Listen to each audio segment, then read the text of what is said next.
다니엘서는 꿈 얘기가 참 많이 나오고 있습니다.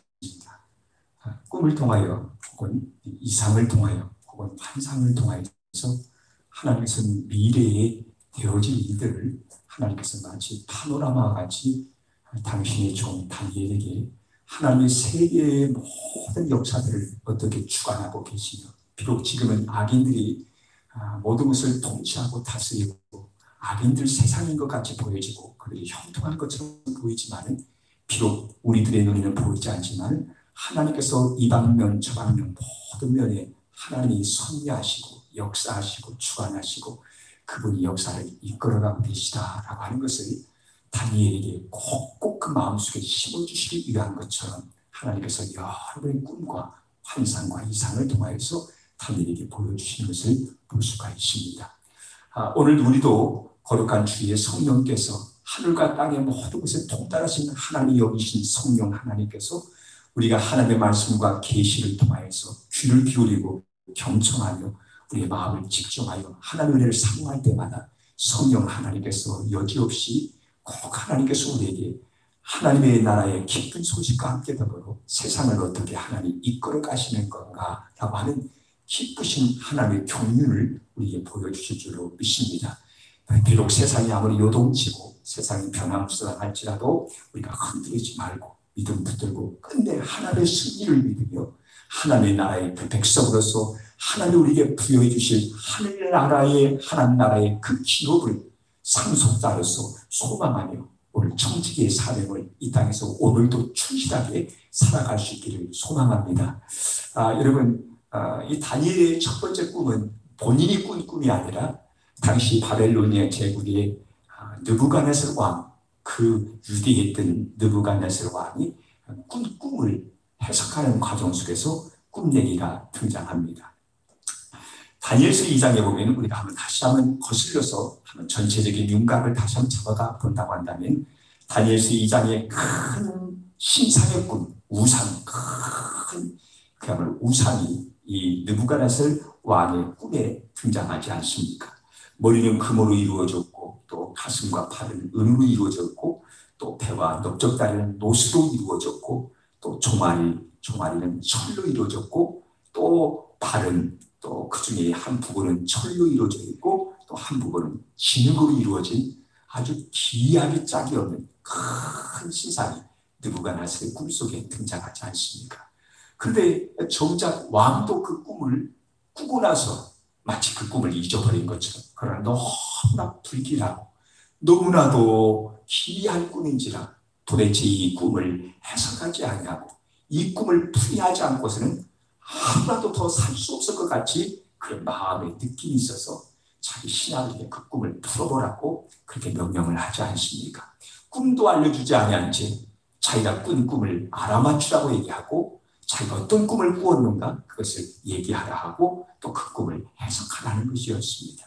누구 하나 세상의 왕이시오, 세상에 지금까지 그런 일은 없었습니다. 어떻게 꿈내기도 하지 아니하시고 그 꿈을 알아맞추고 그 꿈을 해석하라고 말할 수가 있겠습니까? 일찍이 그런 일은 없었습니다. 신하들이 설레설레 손을 흔들고 머리를 흔들면서 그것이 얼마나 부당함을 지적했지만 왕은 고집을 굽히지 않고 다 죽이겠다고까지 하지 않습니까?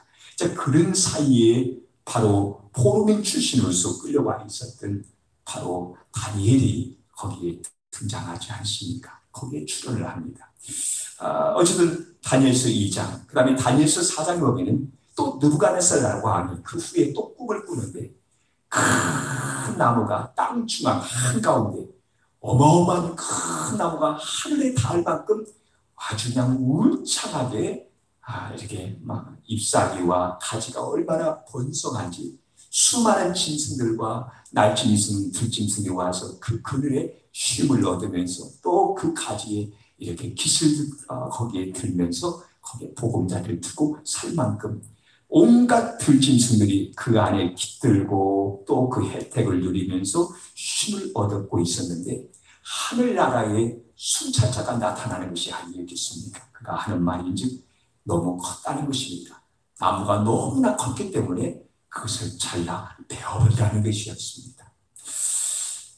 그리고는 잘라버린 후에 남아있는 뿌리 구루토기가 있는데 세상에 그 뿌리 구루토기를 그걸 노줄로 아주 질기고 강한 노줄로 칭칭 감아매어서 꼼짝할 수 없도록 그 구루토기를 그렇게 구속할 것을 명령을 하는 것이었습니다. 참 여러분 참 기묘하지요. 세상에 아주 기이한 이런 꿈이 있을까 싶은 그런 꿈을 느부갓네살이 꿨고 또한 다니엘이 그 꿈을 해석을 했었습니다.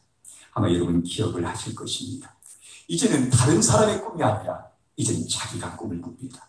다니엘서 7장에 보면 벨사살 왕, 이건 바벨로니아 제국의 마지막 때의 왕이었습니다.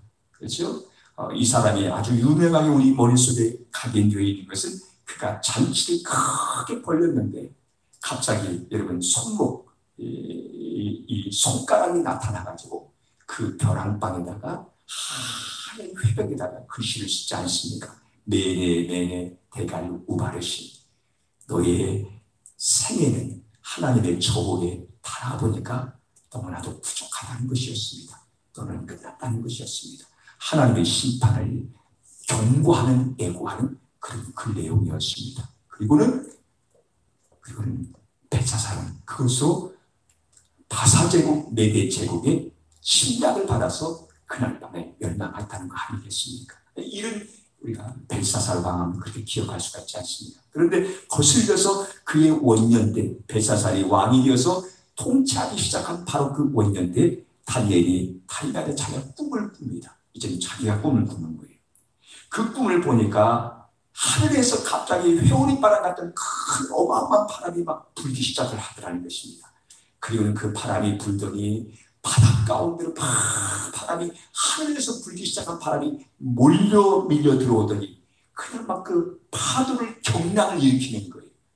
그 막 하얗게 부서지는 그 파도 가운데 무가 부스 그 안에서 출현을 하게 되는데 거기에 출현하는 것들을 보니까 바로 다니엘아 짐승, 어마어마한 짐승, 아주 신치가 무서운 짐승 4마리가 거기서 차례로 거기서 등장하는 것이었습니다. 하나는 사자였습니다. 하나는 곰 같은 그 형상을 가진 짐승이었습니다. 또 하나는 표범이었습니다. 또 하나는 이름을 딱히 붙이기 어려운 베일에 쌓여진 정체불명의 한 짐승이 또한 등장하는 것이었습니다. 바다에서 여러분 숲에서 등장하는 것이 아니라 나타나는 것이 아니라 바다 엄청난 바다 가운데 포발 속에서 쫙 밀려 위로 부상하여 떠오르는 그 존재들이 사자, 곰, 표범 그리고 짐승이라는 존재들이 거기에 나타나게 되어집니다. 나중에 이 다니엘이 이 꿈을 하나님의 천사에게 부탁하지 않습니까? 도대체 이것이 무엇입니까? 이 꿈의 내용이 무엇입니까? 본인이 구워놓고 그리고 하나님의 높은 자에게 하나님을 모셔드리고 있는 천사에게 이 꿈의 해석을 부탁을 드립니다. 그 꿈의 내용은 여러분들이 이미 짐작하고 있는 것처럼 여러분 사자는 여러분 바벨로니아 제국이었습니다. 바벨론 제국이 이렇게 사자같이 정말 위험을 떨치면서 온 세상을 다스리는 그런 제국이었습니다. 제국이라고 하는 것은 여러분 한 나라 한 일국가가 아니라 여러 수없는 많은 나라들 자기들의 그 발 아래에 부속시킨 여러 나라를 거두는 나라를 가리켜서 제국이라고 얘기하지 않습니까? 여러분 아울러서 우리 교회에서 재직회를 이제 우리가 정기 재직회를 예배를 마치고 2부 예배를 마치고 재직회를 하게 됩니다. 근데 재직회 할 때 우리 한글로 우리가 보통 이렇게 쓸 때가 있어요. 자의, 그러니까 여러분 이게 바깥 애를 쓸 때가 있어요. 그 재직회가 아니에요. 여러분 우리가 어디에 심호한다, 어디에 또 어디에 존재한다 한데 그 제자가 아니라 이 제자는 어이 제자입니다. 재직회할 때 이 제자는 모든 제입니다. 교회의 집사님의 직분, 서리 집사님, 안수 집사님, 또 장로님들, 권사님들, 또 이 모든 교회의 직분을 가지고 있는 모든 분들이 함께 모여서 교회의 살림과 교회의 계획을 같이 의논하고 보고도 듣고 함께 또 그것을 같이 상의하는 자리가 재직회의예요. 그 제자는 이 어이 제자예요. 그렇죠? 한글로 제결되어. 여러분 제국도 모든 나라를 통치하여 나가는 어마어마한 규모의 큰 대단한 사이즈의 그 국가를 지칭해서 하는 말인 것입니다. 제국. 물론 여러분 약간 차이가 있습니다만 그 모든 것을 포함하여서 이렇게 모든 걸 이끌어가는 나라인데요. 여기 보면은 다니엘서 7장에도 보면은 이 모든 이 네 종류의 짐승들이 나와서 세상을 이끌어 간다는 것이었습니다. 여러분 첫 번째 나라의 이 사자 같은 나라는 바벨로니아 제국이었습니다. 또 고메의 나라는 우리가 아는 바와 같이 메데, 바사, 페르시아 제국이었습니다. 또 뿐만 아니라 표범의 나라는 그리스 헬라 제국이었습니다. 그리고 마지막이 문제였습니다. 이런 나라에 대한 설명을 조금씩 아주 간략하게 설명을 하는데 마지막 정체 불명에 잘 알려지지 않은 베일에 쌓이는 이 짐승의 정체는 성경에 보니까 설명을 많이 해요. 그리고 어마무시했습니다. 아주 무시무시한 권력과 힘과 파워를 가지고 세상을 다스려 나가고 자기 앞에 있었던 나라들 여지없이 다 밟아 짚어서 부숴버리는 그런 제국이었습니다. 이 제국이 다름 아니라 로마 제국이라고 우리 역사적으로 그렇게 우리는 알아보고 있습니다. 로마 제국. 그냥 여러분 바벨로니아, 페르시아, 그 다음에 그리스 제국, 그 다음에 로마 제국. 이것을 여러분 고대에 여러분 오래전에 다니엘에게 꿈을 통하여 앞으로 되어질 제국들의 그 제국들이 등장할 나라들을 하나님께서 꿈을 통하여 보여주시고 설명해 주는 것이었습니다. 근데 거기서 불길한 것이 하나 또 나옵니다. 여기에 한 작은 뿌리, 이 짐승에게서 한 작은 뿌리, 여기서 하나 이렇게 여기서 나오게 되는데, 그 머리에서 나오게 되는데, 이 작은 뿌리, 이게 또 특이합니다. 언뜻 보면 작은 뿌리니까 연약하고 별 볼 일 없어 보이는 것 같은데, 이 작은 뿌리 정말 기상천외한 생김새를 가지고 또 능력을 가지고 파워를 가지고 자기 주변에 있는 여러 뿔들을 다 꺾어버리고 다 뽑아버리고 자기에게 부속을 시켜버립니다. 다 합쳐버리는 거예요. 그리고 이 작은 뿔이 맹위를 떨치면서 당시 세상을 다스려 나가는데 이 뿔이 나중에는 하나님과 대적하고 신성을 모독하고 하나님의 백성들을 핍박하는데 그 심도가 얼마나 극심한지, 그 정도가 얼마나 극심한지 누구도 말릴 수 없을 만큼 이 작은 뿔의 그 기세는 정말 누구도 말릴 수 없을 정도로 극성스러웠습니다. 그러니까 성도들이 그때 얼마나 많이 고난을 당하고 심지어는 순교를 당하고 얼마나 극심한 고난을 받는지 이루 말로 다 할 수 없을 만큼 쭉 이 작은 뿔이 떨쳐나가는 그 기세는 정말 어마어마했습니다. 우리는 성경적으로 해석할 때 그 작은 뿔, 로마라고 하는 제국을 배경으로 해서 나중에 나타난 이 작은 뿔이 도대체 누구냐, 그 정체가 누구냐 할 때 우리는 소위 마지막 종말의 때에 찾아올 우리 하나님을 대적하는 마지막 사탄의 어둠의 세력의 가장 총수라고 말할 수 있는 저 그리스도라고 우리는 그렇게 설명합니다. 마지막 때 비록 여기는 작은 뿔로 나왔지만 그러나 온 세계를 다 통치하고 다스리고 자기의 발 앞에 굴복시킬 수 있는, 그리고 하나님 나라를 대적하고 성도들에게 극심한 고난을 줄 수 있는 자, 바로 저 그리스도라고 하는 것을 이미 다니엘 때 하나님이 환상을 통하여 앞으로 먼 미래의 인류의 종말이 올 터인데 그때 이런 일이 있을 것이다 라고 하나님이 보여주신 것이었습니다. 그리고는 여러분 2년 있다가 벨사사, 처음에는 원년 때 1년 때 그랬습니다만 그리고 2년이 지나서 벨사사 3년 때였습니다. 그때 또 다른 꿈을 꿉니다. 그 꿈의 내용을 보니까 오늘 우리가 읽은 본문이지요. 여러분 순양, 수컷의 양이 아주 큰 듬직한 순양이 나타나는 것이었습니다. 그리고는 또 있다가 나중에 보니까 또 순염소가 하나 등장하는 것이었습니다. 순양과 순염소가 차례차례 등장해가지고 아주 무시무시한 일들이 거기에 자연이 되는 것이었습니다. 여러분 이 순양은 과연 어떤 정체일까라고 할 때 나중에 여기 설명을 해주고 있습니다. 성경에 보니까 가로되 진노하시는 때가 18절 19절 말씀입니다.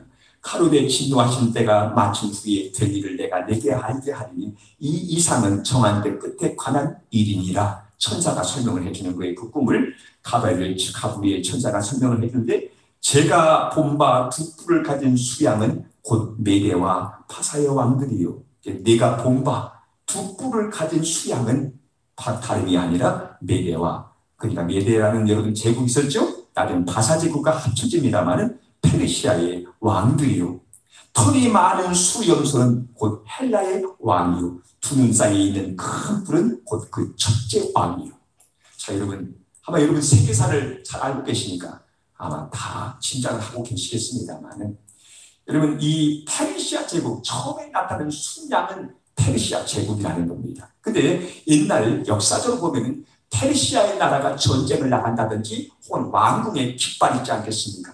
그 깃발의 문장 이렇게 그 왕궁의 어떤 기호로 이렇게 그려놓은 문장이 있지 않습니까? 영국의 왕가들마다 다 문장이 있는 것처럼 그때 당시에 페르시아의 왕가의 문장은 바로 이 양이었다고 합니다. 양, 아주 큰 양, 그 불이 이렇게 나 있는 그 양이 그 나라의 하나의 문장이었다고 합니다. 그러니까 여기서도 천사가 설명해 주기를 바로 순양은 메대와 파사 제국이다. 나중에 이 두 나라가 하나가 되는 거예요. 그게 페르시아 제국이라는 것이었습니다.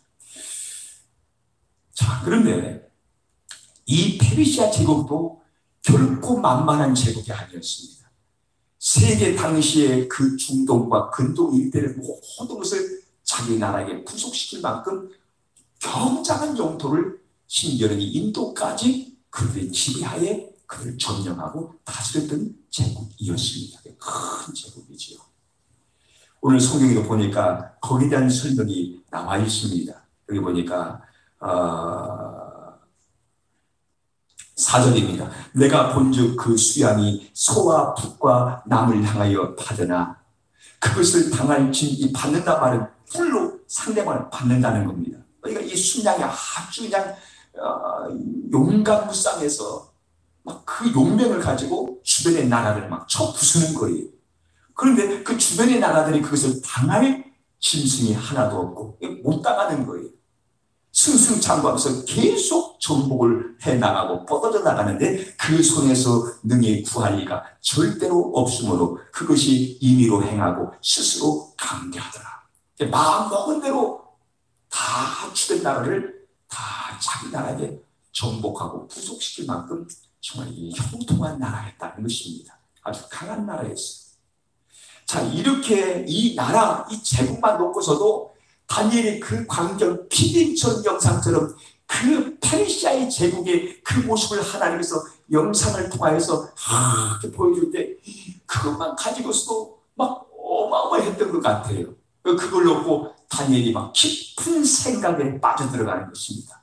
야, 도대체 이 제국은 어떤 제국이길래 저렇게 엄청난 광대한 영토를 차지할 것이며 수많은 나라를 다 정복하고 수없는 백성들을 노예로 삼고 그 군사력과 그 정복력과 그 경제력은 당대 누구도 감히 추종할 수 없을 만큼 위험한 제국이니까 거기에 한껏 함몰되어서 이 다니엘이 그것을 막 바라보면서 깊은 생각에 빠져 있었던가 봅니다. 넋을 놓고 보고 있는 거예요. 여러분, 메대와 바사 제국 하나만 놓고 봐도 일찍이 인류의 역사 가운데 그렇게 강력한 제국이 없었던 모양입니다. 그러니까 다니엘도 바벨로니아 제국을 지나오던 사람이었습니다만 그것을 보면서 넋을 빠뜨리고 그걸 보고 있었던 것입니다.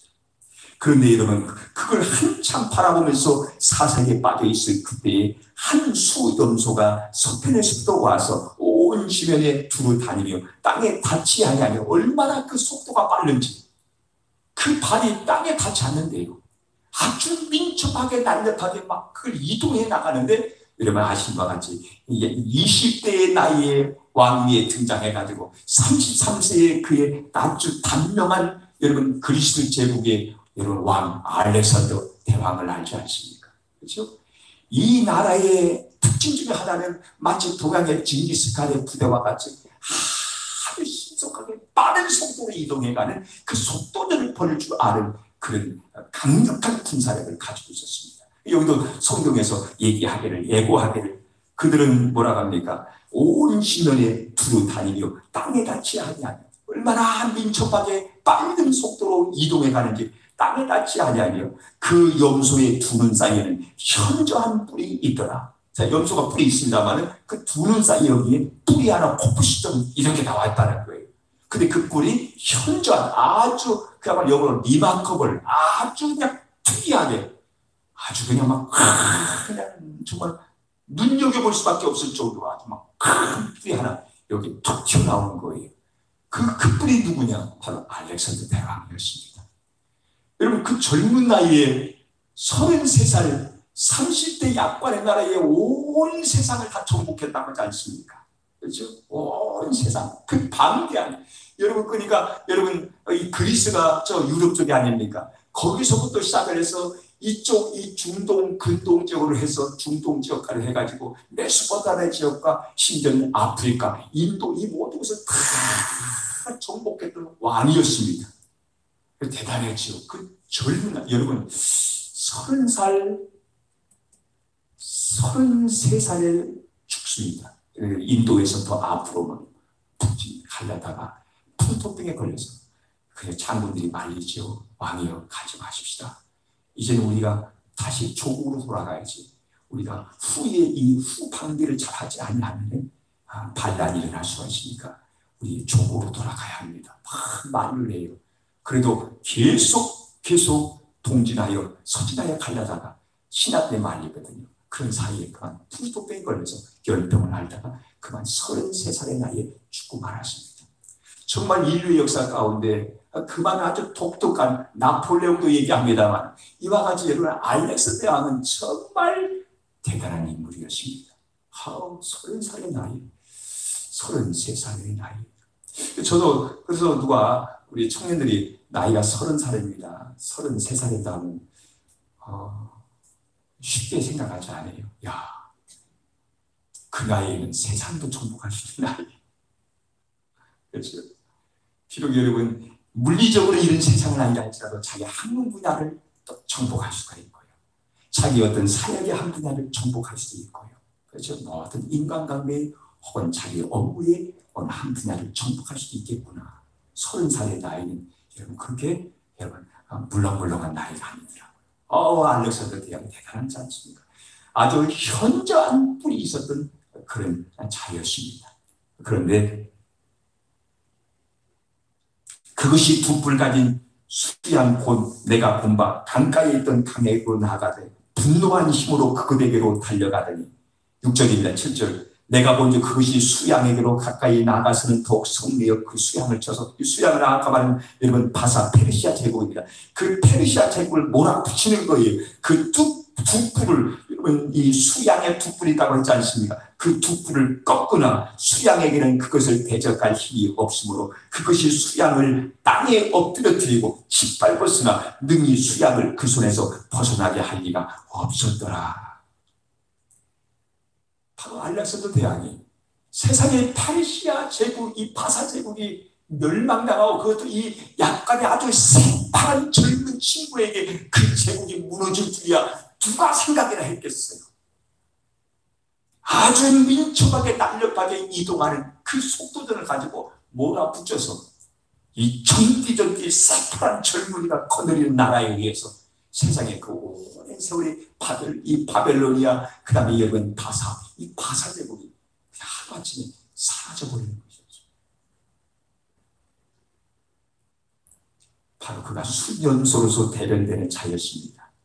수염소가 여러분 8절입니다. 스스로 심히 강대하여 가더니 강성할 때 그 큰 뿔이 꺾였고, 여러분 한참 기세를 떨치고 온 세상에 더 이상 정복할 땅이 없어서 안타까워서 울었다고 하지 않습니까? 그런 그가 그냥 갑자기 세상에 세계사에 이르처럼 풍토병에 걸려서 인도에서 죽음을 당하고 맙니다. 성경이 이걸 예고하고 있는 거예요. 참 여러분 신기하죠? 어찌 이때 당시에 이걸 내다보면서 애언의 말씀을 주시고 있다는 걸 생각하면 하나님의 역사를 하나님이 이끌어 가시고 하나님의 역사를 다 보고 계신 것을 다시 한번 발견할 수 있지 않겠습니까? 자, 여기 보니까 현저한, 그 다음에 그 큰 뿔이 꺾이고 그 대신에 그 현저한 뿔 넷이 하늘 사방을 향하여 나가. 큰 뿔이 부러지니까 거기 옆에서 네 개의 뿔이 나는 거예요. 여러분 아신 바와 같이 알렉산더 대왕이 죽은 후에 그는 자식을 두지 아니했습니다. 참 그래요. 그러니까 여러분 그의 수하에 있었던 가장 측근의 참모들이었던 4명의 장군들이 나라를 분할해서 그들이 가지게 되었습니다. 여러분 셀루쿠스 왕조 혹은 프톨레미 왕조 또 뭐랄까요 니시리아 왕조 또 이런 식으로 여러분 4명의 왕들이 카센도 장군 이 4명의 장군들이 나중에 왕이 됩니다만 각기 나라를 분산해 가지게 됩니다. 프톨레미는 우리가 하는 바와 같이 이집트입니다. 그래서 프톨레미 왕조를 이집트에 새롭게 만들게 돼요. 그 다음에 여러분 저 수리아 땅, 그 다음에 여러분 팔레스타인 이스라엘입니다만 이쪽을 해서 셀루쿠스라는 왕조, 이 왕조가 거기를 차지하게 됩니다. 그 다음에 저 메소포타미아 땅 이런 것과 또 한쪽에는 또 저쪽 유럽 쪽의 땅을 각기 4명의 장군들이 나누어 갖게 되어집니다. 그런데 이제 문제는 그 다음에 문제가 생깁니다. 어떤 문제가 생기냐면은 자, 이 4뿔이 나왔어요. 4뿔이 나왔는데 그 중에서도 여기서 보니까 9절입니다. 그 중에 한 뿔에서 또 작은 뿔 하나가 나서 남편과 동편과 또 영화로운 땅은 이스라엘 땅을 말하는 겁니다. 참 그래요. 이스라엘 땅을 향하여 힘이 커지더니 항상 지난번에도 다니엘서 7장에도 작은 뿔이 하나 나왔다고 하는데 여기도 작은 뿔이 또 하나 나오는 거예요. 항상 이 작은 뿔이 문제가 되는 거예요. 이 작은 뿔이 맹위를 떨치면서 자기 주변에 있는 그 모든 이 군대들을 다 멸절을 시키고 주도권을 주게 되어집니다. 그것이 얼마나 나중에 힘이 세워지냐면은 하늘 군대에 미칠 만큼 커져서 그 군대와 별중의 묘를 땅에 떨어뜨리고 그것을 짓밟고 여러분 하늘 군대 하면 여러분 쉽게 생각하면 하나님이 다스린 바로 천군 천사의 하늘나라의 군대라고 말할 수가 있을 것입니다. 그 군대를 이 셀루쿠스 우리가 아까 얘기했습니다만 여러분 이 셀루쿠스의 왕족에 4나라가 있었는데 그 4나라 가운데 한 나라의 셀루쿠스라는 사람이 여러분 저 시리아 쪽을 그가 통치하게 되는데 이 사람의 힘이 강력해져서 이 사람이 얼마나 힘이 강해졌는 하늘의 주제인 바로 천군 천사를 거느는 하나님의 나라의 군사를 대적할 만큼 그 힘이 세워졌다는 거예요. 근데 왜 하늘의 군대란 말을 쓰고 있을까요? 쉽게 지상에 있는 어느 나라를 부수고 그렇게 얘기할 수 있는데 하늘 군대란 말을 하는 이유 중에 하나는 뭐냐면 이스라엘이란 말이 거기 들어가기 때문에 이스라엘은 하나님의 나라의 하나의 분점처럼 지상의 분단처럼 여겼습니다. 이스라엘 나라의 군대를 지상의 분단처럼 여겼습니다. 그러니까 하늘 군대를 꺾어버렸다는 거예요. 그리고 땅에 떨어뜨리고 그것을 짓밟고 또 스스로 높아져서 아주 자부하는 거예요. 그렇죠?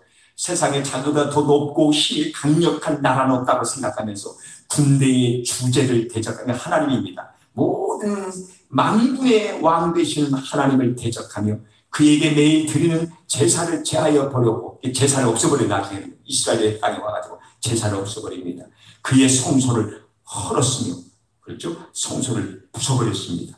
범죄함을 인하여 백성과 매일 드리는 제사가 그것에게 붙임받고 자기들 마음대로 제사도 마음대로 하는 거예요. 심지어는 이스라엘 속에서 법으로 여러분 금지되는 돼지 가장 부정한 그런 짐승을 여기는데 돼지 머리를 갖다가 세상에 하나님의 거룩한 전에다가 이 돼지 머리를 갖다 놓고 거기 앞에 절을 하라는 거예요. 세상에 있을 수 없는 일이 일어나지 않습니까? 이게 역사를 보면 이 왕이 누구냐면 여러분 안티오쿠스 에피파네스 4세라고 하는 사람이 나타납니다. 바로 이 사람이 바로 여러분 시리아의 왕이면서 바로 셀루쿠스 왕조의 8번째 왕인 에피파네스라고 하는 그런 왕이었습니다. 그 이름의 뜻인지 그 일이 무슨 뜻이냐면 바로 하나님이 신이 형령이다. 자기가 신이라는 거예요. 이름조차도 자기가 신인 거예요.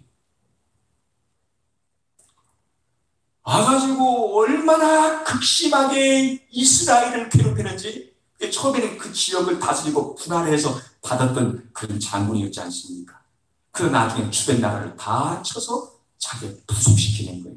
근데 이 사람이 얼마나, 이 왕이 희독하고 이스라엘을 얼마나 극심하게 괴롭히는지, 마치 후에 나타날, 종말에 대해 나타날 적그리스도의 마치 모형처럼, 분신처럼 미리 먼저 당부한 적그리스도의 먼저 온 대리자인 것처럼 그렇게 극심하게 하나님 나라의 백성들을 괴롭히고 못 살게 만들고 성전을 때려부시고 심지어는 그 성소에 돼지고기를 갖다 놓고 거기에 이스라엘 백성들에게 절을 하라고 자기가 신이라고 말하는 그런 정도의 사람이었습니다. 그 얼마나 그때 극심했는지.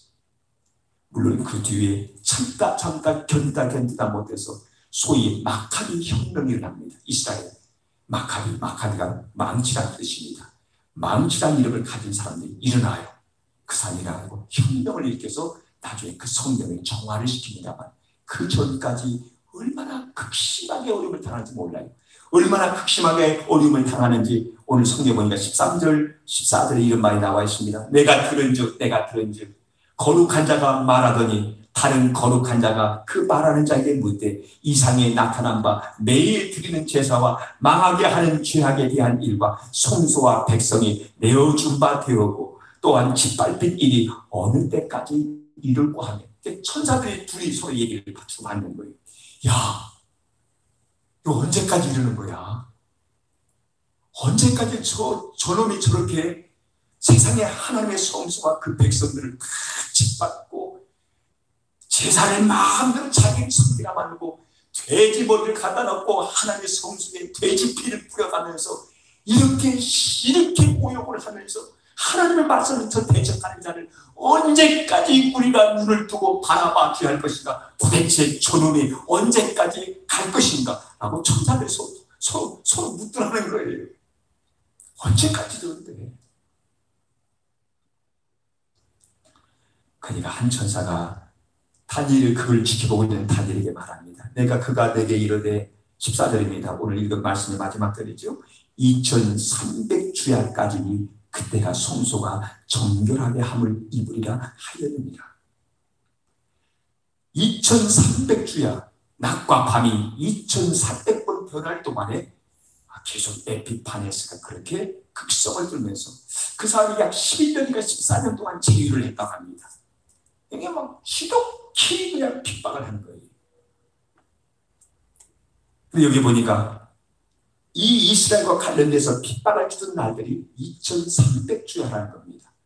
근데 여러분, 이것을 주야니까 낮과 밤에 함께 삼켜진 거니까, 그러니까 이것을 날짜로 환산을 하면은 어떤 분은 나누기 1을 하더라고요.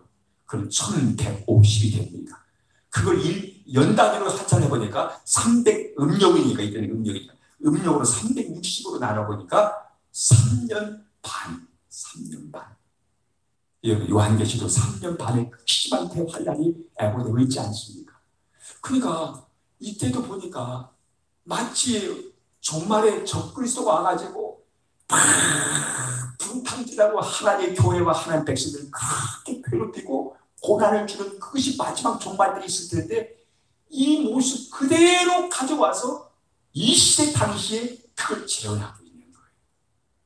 서로 다 연결되어 있는 거예요. 여러분, 왕초가 되는 적그리스도 혹은 사탄, 그죠? 사탄의 세력, 그 세력이, 사탄의 영이 마지막 종말의 때만 역사하고 준동하는 것이 아니라 그 앞세대에도 이미 아담의 죄를 지은 이후에 인류가 범죄에 타락하여 빠진 이후에 계속 고난과 죽음이 찾아오지 않습니까? 그때마다 사탄의 영이, 그죠?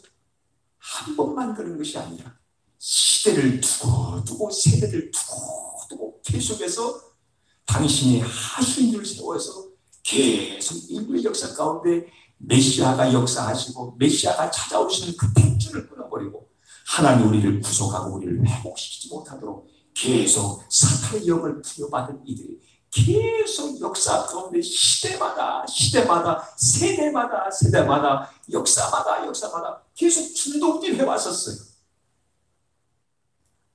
여러분, 오늘 우리가 지금 마지막 극단의 종말의 시대를 살고 있는 것은 아닙니다만 지금도 어둠의 세력들이, 사탄의 세력들이 자기의 하수인들과 졸개들을 세워서 지금도 이렇게 맹위를 뜯으면서 집어삼킬 자를 두고 찾아다니는 사자와 같이 믿음의 사람들을 그렇게 훼손하고 겨냥하고 우리를 찾아서 집어삼킬 자를 찾고 있더라는 것입니다.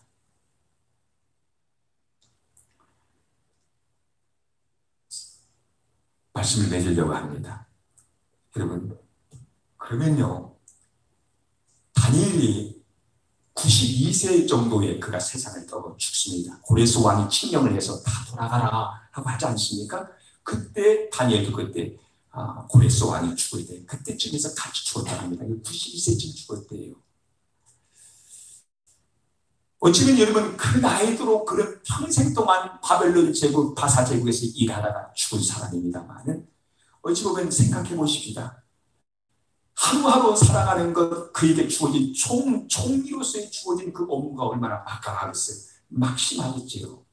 그 얼마나 그 수많은 경무들을 그 하루하루 살아가고 그 모든 업무들을 그것을 해결해 나가는 것도 얼마나 골머리를 앓을 텐데 지금의 당장의 현실을 넘어서서 400년 후에 몇백 년 후에 1000년의 세월이 지난 후에 되어질 일들을 모두 하나님이 미리 이 사람에게 보여주어서 지금 당장 지금의 오늘의 삶을 살아가는 거 허덕거릴 때가 많을 텐데 저 먼 미래 내가 이 세상에서 살다가 사라진 후에 내가 없은 이후에 되어질 일들을 구태여 하나님이 먼 미래의 일들을 이렇게까지 자꾸 하나님의 꿈을 통하여 환상을 통하여 그에게 자꾸 보여주신 이유가 무엇일까? 내가 살아있을 때 의미가 있는 것이지 내가 이미 죽고 내가 한 줌의 흙으로 돌아가 버리고 내 영혼이 이 세상에 존재하지 아니하는데 그 다음 얘기야 나하고 무슨 상관이 있겠어요? 쉽게 생각합니다. 그렇죠? 당장 내가 직장에서 내가 어떻게 하면 승진할 수 있고 내가 사업에서 어떻게 하면 돈을 벌 수가 있을 것이고 내가 학교에서 어떻게 공부해서 어떻게 진급할 수 있고 진학할 수가 있는 것이 그 당장 발등에 떨어진 이것인데 다니엘도 그러지 않겠습니까? 그게 먼 미래 자기 당대도 아니고 여러분 이 사람은 바사 제국에 여러분 고레스 왕 때 죽었는데요. 그 나중에 헬라 제국, 그 나중에 로마 제국도 아니라 또 로마 제국의 그 나라가 후에 또 생겨날 일들 그 후에 가장 이미 마지막 종말의 때 이루어질 일까지 적그리스도가 온 세상의 마지막 때 활약하는 그 시대까지 쫙 하나님이 보여줘요.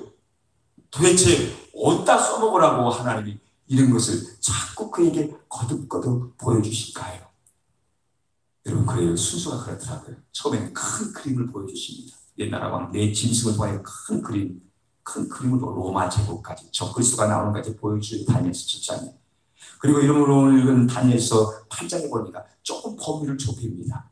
그리고 로마 제국 바로 앞에 있었던 헬라 제국 그리고 그 중에 한 4명의 왕들 가운데 특별히 그 중에 한 왕 에피파네스라고 하는 여러분 이 왕에게 조명을 합니다. 이게 그만큼 또 좁아지죠. 처음에 큰 그림, 그 다음에 조금 더 가까이 있는 그림, 그죠? 좁혀져요.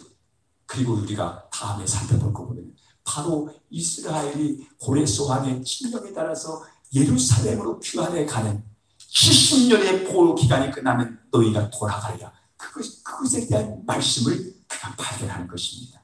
그게 점점 범위가 좁아져와서 바로 자기 눈앞에 자기 당내에 자기가 볼 수 있는 것이 되어지는 것까지 딱 하나님의 그 보여주세요. 처음에는 저 거시 안쪽으로 멀리 큰 그림을 보여줘요. 그 다음에 조금 더 가까이, 그 다음에 바로 자기 눈앞에 바로 자기가 살아있으면서 보고 겪을 수 있는 일을 하나님 더 큰 보여줍니다. 왜 그랬을까요? 하나님 큰 그림을 보여주시면서 미래를 위해서 오늘 하루하루 우리의 삶, 오늘의 삶을 미래를 생각하면서 그걸 보면서 쉽게 내 믿음 팔아먹지 말고 결국은 하나님이 승리하고 하나님 뜻대로 되어질 것이라고 궁극적인 하나님의 승리를 믿어드리면서 쉽게 세상의 악에 치지 말고 굴복하지 말고 내 영혼을 팔아먹지 말라는 것이었습니다. 굴복하지 말라는 것이었습니다. 여러분, 비록 다니엘은 이 세상을 떠나고 이 세상에 존재하지 않지만 그가 애언을 남기고 떠났습니다. 그 훗날에 다음 세대들이 그 애언대로 되어지는 일들을 바라볼 때 하나님의 말씀이 결코 거짓말이 아니었구나. 하나님은 살아계시며 역사의 주관자시며 하나님 뜻대로 모든 것이 되어지고 가고 있었구나. 이것이 증거가 아니더냐라고 자기들의 후대의 믿음의 후세대들이 그걸 보면서 그 말씀과 비춰가면서 하나님 말씀대로 되어졌다고 하는 이 증거를 가지고 그 시대가 다시 살아갈 수가 있었을 것입니다. 믿음의 양식이 되는 거예요. 믿음의 양식이 되는 거예요. 사회는 이 말씀과 붙들고 사십시다. 어렵고 힘들고 전혀 내 의지와는 상관없이 세상 만사가 막 엉클어지고 제멋대로 굴러가는 것 같이 보여지고요. 별의별 일들이 다 생긴다 할지라도 우리 믿음 꽉 지키십시다. 하나님이 다스리십니다. 하나님이 이기십니다. 하나님이 만왕의 왕 되십니다. 하나님 뜻대로 하실 것입니다. 하나님 우리를 귀히 여기실 것이며 이 시대를 이겨나가시는 힘을 주실 줄로 믿습니다. 이 믿음 가지고 저와 여러분이